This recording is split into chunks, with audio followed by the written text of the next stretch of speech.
Maligayang sandali, ginigiliw kong kaibigan. Minsan pa isang kasiyahan na madalaw kita ngayon sa iyong tahanan. Nasaan ka man ngayon, ano man ang iyong ginagawa.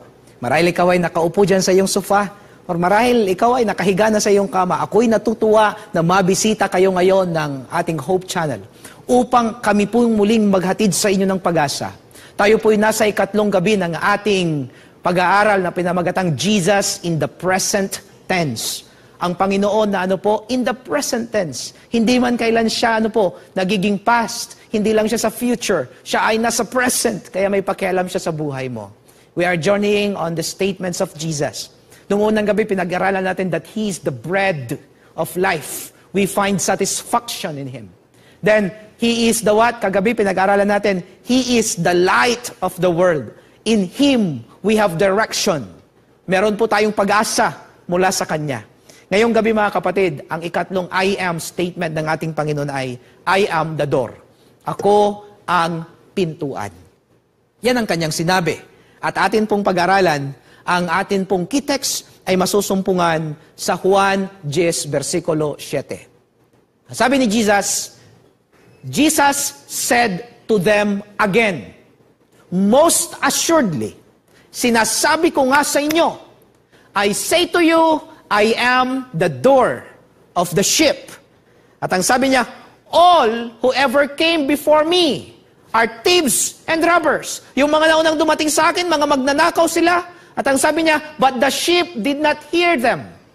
I am the door, ang sabi niya, if anyone enters by me, ang sino mang papasok sa akin, he will be saved, siya'y maliligtas. And he will go in and out and find pasture. Tayo po'y manalangin. Panginoon, napakaganda po ng inyong sinabi. Na kayo po ang siyang pintuan. Ikaw po dakilang Diyos, ang trangkahan. Na pag kami pumasok, ay makakalabas kami at makakapasok ng payapa. Na ikaw ang nagliligtas na pintuan. At ikaw ang pinakamagandang pintuan na aming papasukan. Panginoon, pagpalain kami sa aming pag-aaral. Ang banal na Espiritu ang sumaamin sa pangalan ni Jesus. Amen. Mga kapatid, nais ko pong bigyan kayo ng background nung sabihin ng Panginoon na siya yung pintuan. Ang sabi niya sa verse 10, the thief does not come except, ang sabi niya, to steal, to kill, and to destroy. Ang laging ginagawa daw ni Satanas ay nagnanakaw, siya ay siya ay pumapatay at naninira. I have come that they may have life and that they may have it more abundantly. Ano po ang background ng mga salitang ito ni Jesus? Doon po sa Israel, ay meron pong mga shepherd, mga pastol, na pag sila po'y nagpastol ng kanilang tupa, thousands, hundreds of sheep. Ano po mga kapatid? At minsan, ang isang tao ay meron siyang 60 hanggang 100 na halagaan. Kaya kung libo na yung tupa, ay napakarami na ring pastol. At pupunta sila doon sa ilang, in the pasture, in the wilderness. At gagawa itong ang mga shepherd, yung mga pastol, ay gumagawa sila ng bahay ng tupa. And look at the picture. Ito po yung isa sa mga bahay na kanilang ginagawa. Makikita nyo po dyan, ito pong bahay na ito po yung tawagin ay sheep pen, ay mga bato itong pinagpatong-patong. Pagkatapos, pagka nagpatong-patong na yung bato na forma na sheep pen, lalagyan nila ng pintuan. Ayan, daan po yan. Ganyan lang siya kalaki. Size po ng parang isang tao lang. Na saktong makalabas yung tao, makalabas din yung sheep. And this sheep pen, mga kapatid, ay wala silang ilalagay na na pintuang pangsara. Meron lang po siyang bukas na pintuan, walang nagsasarang pintuan. Why? Because literally, ang magiging pintuan sa sheep pen na iyan ay yung shepherd. Yung shepherd ay tatayo dyan sa pintuang iyan, at lahat ng papasok na tupa tuwing gabi ay bibilangin niya. Pagkatapos ay matutulog siya doon sa doon sa pintuang iyan. The shepherd will sleep in that door upang siguradong hindi makakalabas ang mga tupa. At kung merong mga papasok na mga lobo o magnanakaw, ay hindi po nila mapapasok ang sheep pen malibang dumaan sila sa shepherd na siyang nagtatanggol sa mga tupa. Napakaganda. When Jesus said, I am the door, ay naiintindihan po nilang siya ang pintuan ng buhay At meron pong 4 na puntos na gusto ko pong i-share sa inyo sa gabing ito. Then Jesus said to them, sabi niya, most assuredly I say to you, I am the door of the sheep. Jesus is a special door. Okay, number 1 ha. Siya po ay special na pintuan. He is the door of compassion. Alright? Siya po yung pintuan ng awa. At the door, the shepherd, kwento ko po sa inyo kanina, will count the sheep. Paghapon na, tatayo na yung shepherd doon sa pintuan na kung tawagin na yan po, pintuan ng pastol. Sakto lang siya, tatayo siya doon, bibilangin niya yung tupa. And we have heard the story. We have read the story in the Bible na pagkulang ng isa kasi nabilang niya, this good shepherd will look for that one losing and he will leave. Alam po, yung 99 when they are already secured, iiwan niya sila at hahanapin niya yung isa because he is counting the sheep. He is counting the sheep because every sheep is important to the good shepherd. Mga kapatid, ganun din ang Panginoon sa atin. Binibilang niya tayo at pinag-aaralan niya tayo, tinitignan niya tayo, chinecheck na tayo. The shepherd will check the sheep. Heal them, okay? Kung meron man silang mga karamdaman, when there are bruises or laceration, He also removes the thorns. Ang sabi niya dyan, pag meron sila pong yung, alam niyo po, pagpasok po ng mga tupa, pag meron pong mga sugat sila, titignan niya kasi Una, titignan yung mata. Baka may nakalagay na nakakabulag, tatanggalin niya. Yung tainga. Titignan niya kung baka nabilaukan. Titignan niya yung sheep kung merong sugat, lalagyan niya ng langis. Kung merong pilay, ay hihilutin niya. Kung merong mga tinik, ay bubunutin niya sa paa ng mga sheep. He will check the sheep because He is the good shepherd. And He is the special door. Okay? Siya po ay mabuting pastol, mga kaibigan, mga kapatid. At ang mabuting pastol ay tatayo daw po doon sa kanyang pintuan. At ang sabi ni Jesus, I am the door. Ako yung pintuan. At nandoon ako. Ang tanging gagawin ko, una ay, because I'm the special door, ay sisiguraduhin kong kayo'y ligtas sa piling ko. Kapatid, ang sabi niya sa Matthew chapter 11, verse 28 and 29, come to me. Magsilapit kayo sa akin. All who are weary and heavy laden. Kayong mga nagpapagal at nabibigat ang lubha, lumapit kayo sa akin. And I will give you rest. At bibigyan ko kayo ng kahipahingahan. Take my yoke upon you and learn from me. For I am gentle and humble in heart. Ang sabi niya, if I will be the door of your life, if you will enter into me, ang sabi niya, bibigyan ko kayo ng kapahingahan sapagkat ang aking puso ay maabagin. At sabi niya, and you will find rest for your soul. At makakasumpong kayo ng kapahingahan sa akin. For my yoke is easy and my burden is light. Sapagkat ang aking pamatong, ayan, sabi niya, ay ay nakakaalis ng hirap. Pastor, marahil magtatanong kayo. Alam niyo po yung word na piko or pako or pamatok.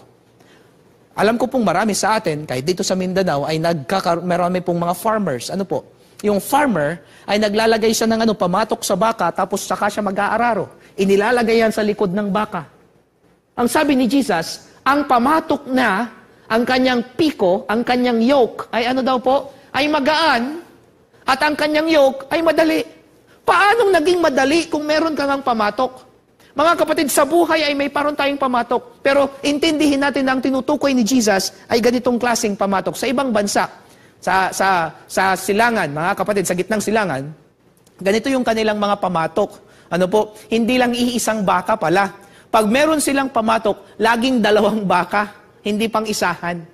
Nung sinabi ni Jesus, na kunin mo yung aking pamatok, ako yung pintuan at sa akin lahat magaan. Pag pumasok ka sa akin, kukunin ko lahat ng mga bigatin mo sa buhay, ating sabay na na ilalagay ang pamatok at bubuhatin niyang kasama ka ang pamatok. Hindi pwedeng siya lang. Kailangan mo ring maramdaman yung kanyang bigat. Subalit mas magaan. Pagkasama mo ang ating Panginoon. Ganyan pala kaya sabi niya, take my yoke upon you, iyong buhatin ng pamatok, pero pagka mag-alala, magkasama tayo. Kaya hindi ka mahihirapan. Right? When Jesus said, I am the door, I am the special door. I am the door that transforms. I am the door of compassion. And because I give compassion, I give you transformation. Dahil ako yung pintuan na punong-puno ng awa, bibigyan kita ng kasiyahan, kagandahan, kagaanan ng buhay. Meron lang po akong isang magandang storyang nabasa at gusto ko pong i-share sa inyo. Alam niyo po kung anong tawag dito ay, kung tawagin nila niya ay lift, elevator. Yan. Pag pumasok ka dyan, alam niyo po yung elevator, ngayon daw, meron daw magtatay. Kasama nung tatay yung kanyang anak. Ang sabi niya, punta tayo. First time nila, bumaba sa bundok, taga-bundok sila eh. Bumaba sila doon sa mall. First time nilang pumasok sa mall. At nakakita sila nitong pintuang ito, hindi nila alam ang tawag dito. Ayan, at nakita nila na yung pintuang ito, meron po siyang kung mapapansin nyo sa gilid, may ilaw. Sabi nila, paano kaya yan? Meron, nagsabi niya, obserbahan natin, sabi nung tatay. Alam niyo po, meron daw isang matandang babae, meron siyang tungkod. Dahan-dahan siyang naglalakad. Pagkatapos, pinindot daw niya yung ilaw. Tapos biglang bumukas yung pintuan. Tapos sumakay daw yung babae na matanda. Tapos umilaw daw 1, 2, 3, 4, 5, 6, 7. Tapos biglang 8. Tapos biglang 7, 6, 5, 4, 3, 2, 1 yung ilaw. Maya-maya biglang bumukas. Pagtingin daw nung tatay at nung bata na first time nilang makakita ng elevator, may lumabas. Magandang dalaga. Ang sabi nila yung pumasok, matandang babae na may tungkod. Umilaw lang yan, pumasok lang, paglabas magandang dalaga na. Yan, dahil first time po nilang makakita. Ang akala nila yung matandang yun, yung pumasok, ayun din yung dalaga. Pero hindi nila alam, nagkapalit na yung mga pumapasok. Alam nyo daw, sabi ng tatay, anak, meron pa akong 20 pesos dito sa wallet ko, sabi niya. Huwag na natin itong gastusin. Umuwi ka sa bahay. Sunduin mo yung nanay mo. Ipasok natin siya dyan sa pintuan na yan. Napakaganda. Gumaganda pala yung mga pinapasok. Mga kapatid, bagaman hindi totoong gumaganda ang pumapasok sa elevator. Ang nais ko pong sabihin sa inyo ay, pag si Jesus na pintuan ng buhay, ang ating pinasukan, ilalagak natin sa Kanya lahat ng ating bigatin. He is a special door. He is a compassionate door who will carry on even your problems, the minutest one and the biggest one. Ano pong nangyayari? Gumagaan ang pakiramdam. At mas mas mabuti tayong mga Kristiyano. Kaibigan, ang sabi ni Jesus, I am the door. If anyone enters by me, he will be saved. Ang sino man daw ang pumapasok sa Kanya ay magkakaroon ng kaligtasan. And will go in and out and find pasture. Napakaganda, no? Mga kaibigan ko. Because Jesus is the saving door. Si Jesus daw po kanina, siya yung compassionate special door. Ngayon po siya yung nagliligtas na pintuan. Alam niyo po, pag binabasa po natin ito, ang sabi niya, yung word na He will come in, He will go in and out. Nung unang panahon, ay ang background nito mga kapatid, pag merong giyera, yung mga Israelita, kaya nga maliit lang, may malaki silang pintuan, pero may maliit din. Pag may mga kalaban, yung maliit lang na pintuan ang kanilang bubuksan para hindi makapasok yung mga kalaban. Pero pag wala pong mga intruder, wala pong mga kaaway sa labas, people will just go in and out. Ang ibig sabihin may peace kasi nakakalabas sila at nakakapasok po sila. Kaya meron pong kapayapaan. Nung sinabi ni Jesus na ako yung pintuan at pwede kang pumasok at lumabas, you will have peace. Meron kang kaligtasan because He is the saving door. 1 Corinthians 1 verse 10, ang sabi niya, Jesus is the one who delivered us from so great a death, and doth deliver in whom we trust that He will yet deliver us. Yan po yung pagliligtas na Kanyang ginagawa. Once pumasok ka kay Jesus, ay meron ka ng kaligtasan. Tanong, ligtas na po ba tayo? Tayo po ba'y sigurado nang tayo'y ligtas? Taas ng kamay kahit hindi ko kayo makita. May nagsasabi, Pastor, kung ligtas na kami, di mayabang kami kasi baka nagkakasala pa kami. Alam niyo, hindi kasi kompleto yung tanong yan. Kung tayo na ba'y ligtas, alam niyo po, ang pagliligtas ng Panginoon ay meron po siyang tenses. Kaya nga, Jesus in the present tense. Ang sabi niya, nung si Jesus ay naipako sa cross, when Jesus Christ was crucified in the cross of Calvary, He delivered us already. Tayo po'y naligtas na. We were already justified. Niligtas din tayo, kaya ligtas na tayo. Ligtas tayo saan? From the penalty.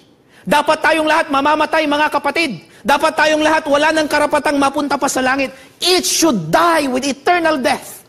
But when Jesus Christ died on that cross, That cross where He died should be our cross, mga kapatid.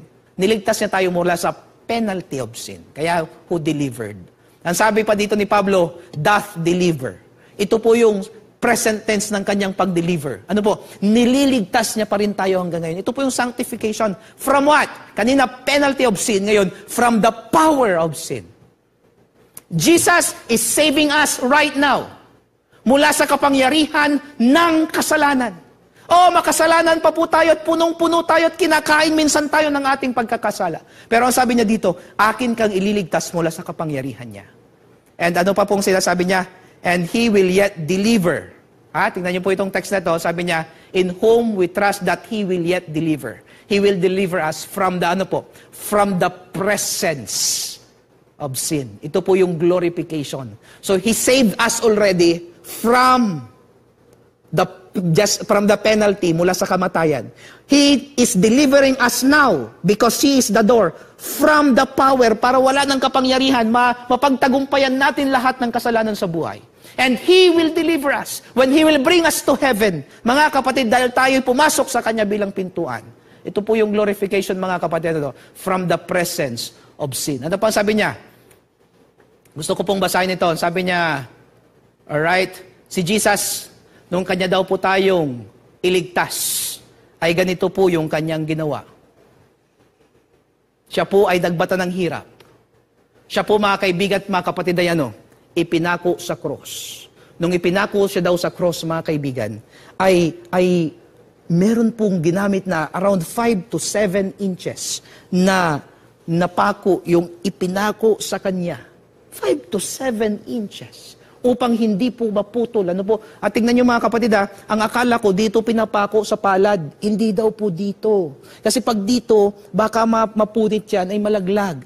Dito pinapako upang hindi masira, malaglag, Pero ang akala ko para lang hindi malaglag, no. Kailangan kasi, mga kaibigan, kamakatid, tamaan yung kanyang ulnar vein, yung nerve po dyan, mga ulnar, kailangan tamaan yan, yung soft bone na yan, para pag tinamaan po yan, masisira na yung kanyang katawan, yung lakas niya po dito, sa kanyang braso, sa kanyang balikat, mawawala na. Kaya nung pinako si Jesus sa cross, yung kanyang pagkapako ay dito, walang-wala na yung kanyang lakas sa kanyang balikat. Kaya hirap na hirap siyang huminga. And when Jesus Christ was crucified, mga kapatid, just to save us from the penalty of sin, from the power of sin, and from the presence of sin, pinako po siya, mga kaibigan at mga kapatid, doon sa paa. Kung makikita nyo dyan sa picture, nakikita nyo sa aking tabi, pinako po yan upang tamaan yung tinatawag nating metatarsal bone. Yung metatarsal na yan, mga kapatid, meron po dyang mga impulses, kung tawagin, yung nerve po niyan, may mga ugat po diyan na pag tinamaan po yung bone na iyan, mga kasunod, ang sabi po ng mga dalubhasa ay mawawala na yung lakas mula sa yung paa, hanggang sa yung tuhod, hanggang sa inyong thigh, sa iyong binti, hanggang sa iyong hips. Kaya nung nakapako si Jesus Christ sa cross, wala nang lakas sa kanyang kamay at braso, wala na ring lakas sa kanyang binti, kaya hirap na hirap siyang huminga. Bago siya ipako, mga kapatid, alam niyo yung ginawa sa kanya, kinoronahan siya ng tinik. Ito po'y mga tinik, shrub, galing sa Arabia, around 3 to 5 inches ang haba ng mga ito, nilagay sa ulo ni Jesus. And scholars believe, ang sabi nga rin po ni Isaias, pinalo ito, it was spat, upang bumaon yung mga tinik sapagkat kailangang mahirapan siya at lumabas yung mga dugo. Isaiah said, he was beard plucked. Yung kanyang balbas, mga kapatid, ay pinagtatanggal. Okay lang kung isa-isa, pero sabay-sabay. And it was really a cruciating experience of Jesus. Nung nilalatigo siya, mga kaibigan at mga kapatid, ay yung kanilang latigo ay meron siyang parang circle sa dulo. At meron po yung mga tusok na pag ito po ay kumapit sa balat, ay sumasama ang laman pag hinila. But what Jesus was suffering for us, nagsasuffer siya, hinayaan niyang maranasan iyon. Bakit po? Sapagkat gusto niya na ikaw at ako ay makarating sa langit. After walking 2.7 kilometers carrying that cross, siya po'y hinang-hinana. At nung ipako na siya, mga kapatid, yung picture na yan ay hindi dapat ganyan. Because when Jesus Christ was crucified, wala po siyang saplot. Because it's a shameful experience Nung pinako si Jesus doon sa may bundok ng Kalbaryo, kung sabihin natin on the way, Via Via Dolorosa, doon sa Golgota, mga kapatid, nung pinako siya, nandun sa ibabaw ng bundok, yung kanyang cross, at yung mga pupunta sa Jerusalem, makikita nila yung hubot-hubad na Kristong itinuturing na Diyos ng mga Hudyo. Ang sabi, bakit nakapako yan? Nandoon, because being crucified on the cross is a shameful experience. But He took all this shame. Because through His bruise, we are healed. Through His death, we have life. Nung siya po'y tinusok sa tagiliran, one of the legionnaire, tinusok po siya sa left side, sa may puso. Pagkatapos niyang sabihin, it is finished. Alam niyo ba mga kapatid na may lumabas? Ano po ang lumabas? Ang sabi po ni John, sa John 19 verse 34, but one of the soldiers pierced his side with a spear, and immediately, pagdaka, ang sabi niya, blood and water came out. Lumabas daw po yung dugo at yung tubig. Pag tayo nasusugatan, dapat ang lalabas lang ay tubig. Ang dugo. Walang tubig. Walang tubig, di ba? Pagka ikaw nasugatan, dugo ang lalabas. Pero bakit tubig ang lumabas doon sa sugat ni Jesus nung siya pinako sa cross? Mga kapatid, ganito po ang istorya ng mga nag-o-autopsy, ng mga dalubhasa ngayon. Pag daw ang tao namatay ng cardiac arrest, may tinatawag po silang pericardial effusion. Ano po ito? Pag isang tao daw ay namatay niya, cardiac arrest or heart disease, or siya po ay na-atake sa puso, yung kanya daw pong puso ay magtatawag ng fluid malapit sa kanyang pericardium, sa paligid ng puso niya, magkakaroon siya ng liquid, ng fluid. Kaya nung pinako si Jesus, tapos nung tinusok, may lumabas pong fluid. Ibig sabihin, ang sabi ng mga dalubhasa, Jesus Christ did not die just because of suffocation, hindi na makahinga. Or just because siya'y napagod. No. Ang sabi nila, namatay si Jesus Christ with heart failure. No. He died with a broken heart. Because of sin. When Jesus Christ died, hindi daw suffocation or kawalan ng strength. But He died with a broken heart because of that pericardial effusion na nangyari sa Kanya. O kaibigan ko, nung namamatay si Kristo sa cross, He was thinking of you and me. Because ang sabi niya, ako yung daan, ako yung katotohanan, ako yung kamatayan, ako yung muling pagkabuhay mula sa kamatayan. Pero ngayon, ang sinasabi niya, ako ang siyang ang siyang door, pintuan, tungo sa ating kaligtasan. At kailangan niyang maranasan ng kamatayang tulad po ng pagkapako sa cross upang mula sa kanyang kamatayan, magkaroon tayo ng buhay. At nagkakaroon tayo ng pag-asa. At sinesave niya po tayo.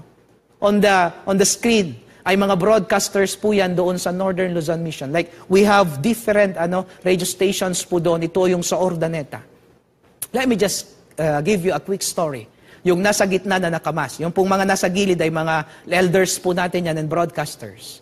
Yung nakamas ay isang, hindi ko po babanggitin yung kanyang pangalan, pero siya po ay medium ng mga espiritista. Espiritista yung kanilang relihiyon, at siya po yung tinadapuan ng spirito upang magsalita kung ano, at inaalihan siya ng devil spirit. Isang araw ay pumunta po siya sa Adventist Church. Siya'y umiiyak sa likod. Nung makausap siya nung ating broadcaster, alam niyo ang sabi niya, Sir, hindi po ako Adventist. Pero ako'y umiiyak ngayon dahil nandito ako kasi gusto kong makipag-usap sa inyo. Ang sabi daw ng mga broadcaster nito, bakit po? Anong problema? Ba't kayo umiiyak? Ang sabi niya, simula nung nakinig ako sa 95.7 Ordaneta City AWR-FM, pag ako ay devil possessed na at isi-switch ko yung inyong radyo, hindi natutuloy ang devil possession ko. So balit ang sabi niya, yung evil spirit, gusto niyang ma-possess yung aking anak. Yung anak daw niya, mga kapatid, pag napopossess kahit nasaan, kinakagat niya yung makita niya. Minsan daw nakasakay sila sa tricycle, kinagat niya yung driver, muntik na silang ma-aksidente. Sabi niya, Sir, pero pag meron yung radyo ninyo na nagpapatugtog ng mga malakalangit na awitin, kahit na ipopossess na ako, lumalayo yung mga demonyo, hindi nila ako mapossess. Oh, mga kaibigan at mga kapatid, this is a wonderful testimony that Jesus Christ is a saving door. Na pag tayo lumapit sa Kanya, pinakinggan natin kahit mga awitin para sa Kanya. Ililigtas na po tayo sa kaaway. Ang sabi niya, I am the door. If anyone enters by me, he will be saved and will go in and out the pasture. Because Jesus is the door of security. Siya daw po yung pintuan ng kaligtasan. Kanina ha, He is the door of what? He's the special door. Mga kapatid, He is the saving door. He is the door of security. God's security gives life, but also to enjoy liberty. Go in and out means freedom. But it requires balance. The timid sheep won't go out to the field while the careless, overconfident sheep stays in the pastures day and night and exposed to danger. Alam niyo po, i-balance dapat natin. Ang sabi niya, ay nandoon ka nga sa loob. Pag nandoon ka sa loob, alam niyo po yung mga mababait na tupa, nandoon sa loob, ay kailangan din nilang lumabas para kumain. Ganon din po yung mga tupang yung mga makagaslaw. Pag lumabas naman sila doon sa loob, kailangan din lumabas eh. Pag kumain naman sila, dapat maging maingat sila. Pero yung door, mga kapatid, once pumasok na sila doon, there is always what? Safety. And you will go inside that door and you will feel safety in the hands of Jesus. Mga kapatid, isang kwento pa. Ito po ay isang kapatid natin doon sa AWR, sa Tampakan, 93.3 mga kapatid, FM. Diyan lang po ito, dito rin sa Mindanao, sa Cotabato. Ito po'y lumapit sa amin, ay binlurred ko po yung kanyang picture, at siya po ay dating nagpa-practice ng witchcraft.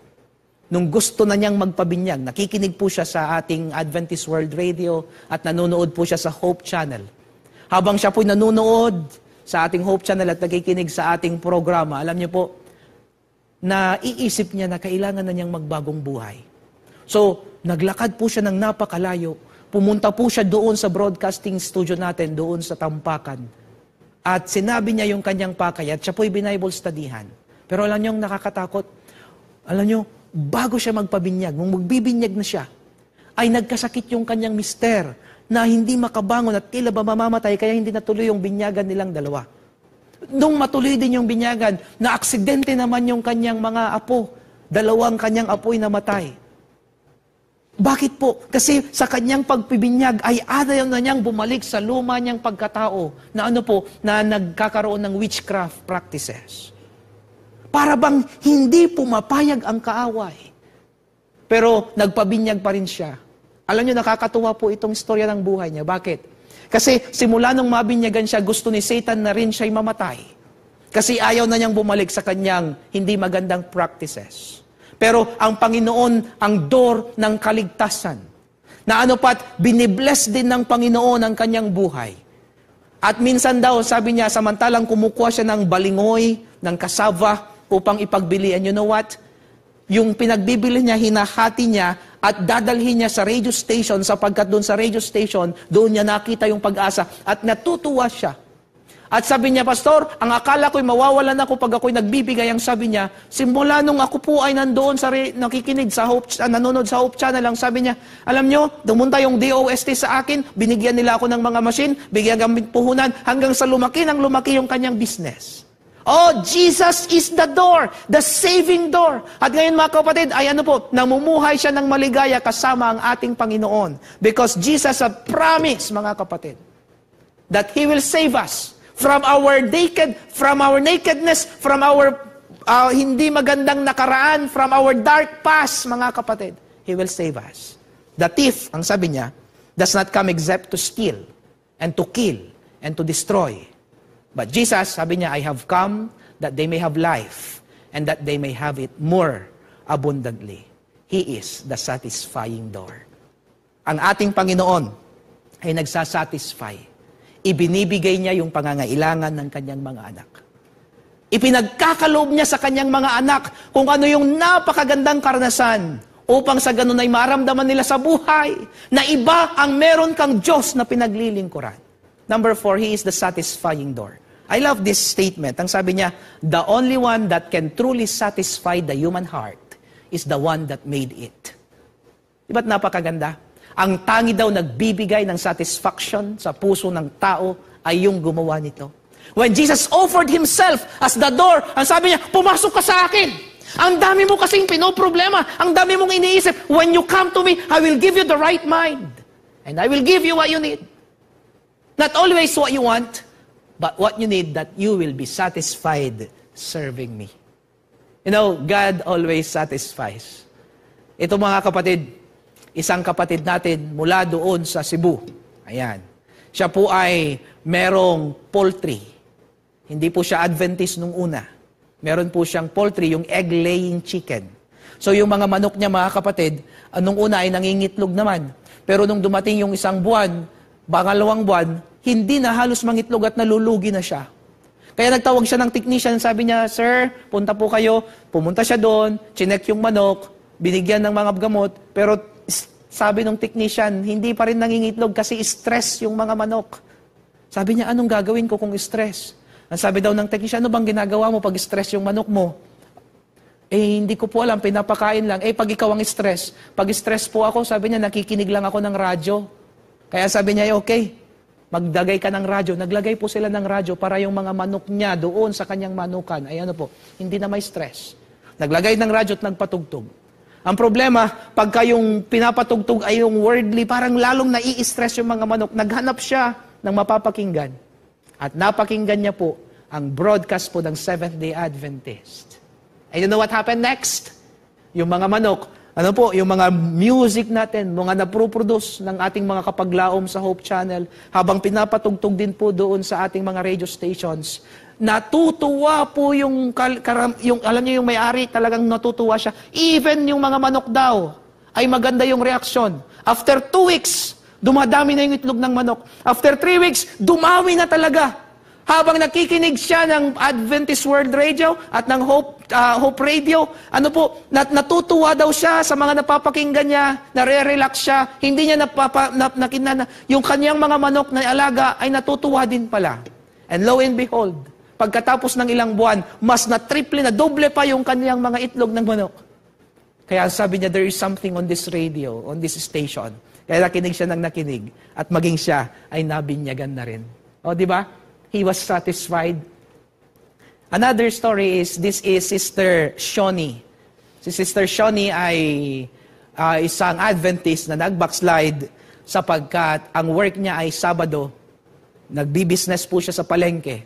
Sabi niya, there is no way. Pero nung pandemic, ay wala na po siyang magawa kasi sarado ang palengke. Kaya sabi niya, kahit sabi ng mga elders sa kanya, magsimba na siya noon pa, sabi niya, hindi talaga ako magkasimba kasi may business ako pag Sabado, nakakahiya. Pero nung Sabado na wala siyang magawa kasi pang pandemic at sarado ang palengke, sinubukan niyang hanapin yung radyo niya. Nung binuksan niya, saktong-sakto sa Adventist na station, mga kapatid, yung radyo. Sabi niya, sinusundo na talaga ako ng Panginoon. Panginoon na mismo ang dumalaw sa akin. And you know what? Nakinig siya ng nakinig hanggang sa nag-decide siyang mag-rebaptize. At nung mag-rebaptize siya, ay pinauwi po niya yung kanyang anak. Yung kanyang anak, si Sister Ana, sabi niya, picturean mo ako sa aking baptism. Samantalang nagpipicture ay nakilala niya yung broadcaster. At nag-Bible study sila ng broadcaster. At nakinig siya sa radyo ng broadcaster. And you know what? After 6 months, nag-decide silang mag-asawa. At ang napakaganda nito nung sila ay magpakasal, inassign sila sa isang island kung saan magiging broadcasters na rin po sila ng Adventist World Radio, and of course, kinikerry nilang program din ng Hope Channel. Oh, dearly beloved, what a wonderful story. Nakakasatisfy ang ating Panginoon. Kaya pag pumasok tayo sa Kanya, you will find happiness. Because He is indeed a wonderful door. He is a special door. He is the door of security. He is the saving door. And He is a door that satisfies. When Jesus said, I am the door, ini-invite ka niya, kaibigan. Lumapit ka sa akin, pumasok ka sa akin, at papasok ako sa buhay mo. And indeed, you will experience my blessing. Magandang gabi, at pagpalain po tayo, mga kaibigan. Tayo po'y manalangin. Dakilang Diyos, salamat at nagpakilala po kayo ngayon na kayo po pala yung pintuan. Turuan kami, dakilang Diyos, na hanapin ka lagi namin at pumasok kami sa iyo. At ikaw ay papasok sa aming buhay. At bibigyan mo po kami ng security. At bibigyan mo po kami, Panginoon, ng salvation. At bibigyan mo kami ng compassion. At kami, Panginoon, ay bibigyan mo ng satisfaction. Salamat sa iyong inaalok. Patuloy mo po sana kaming gabayan at pagpalain. Ingatan po ang mga kaibigang nakikinig. Ang iba sa kanila may sakit, pagaligid sila, Panginoon. Ang iba sa kanila ay may kahilingan, pakinggan po sila, Panginoon. Ang iba sa kanila ay may karamdaman. Ang iba sa kanila ay may pasasalamat, tanggapin po ito. O gabayan niyo po kaming lahat. Gusto po namin ikaw ay maging pintuan ng aming buhay. Sa pangalan ni Jesus. Amen.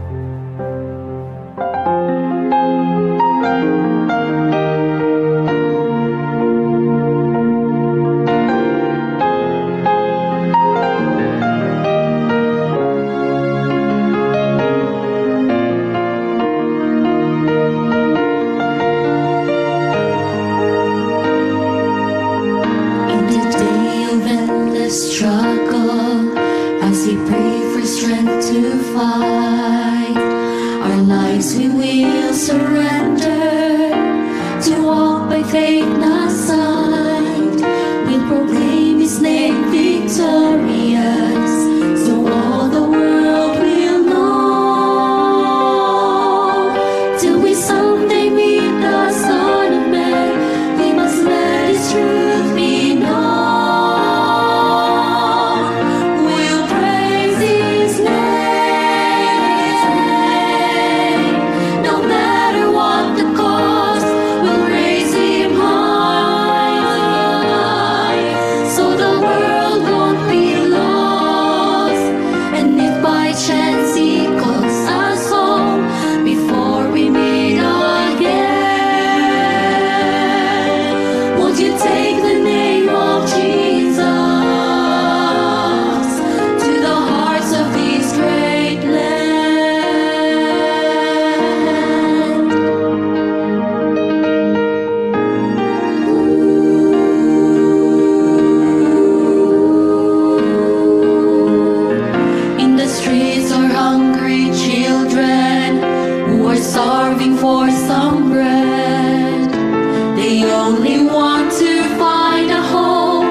Saying what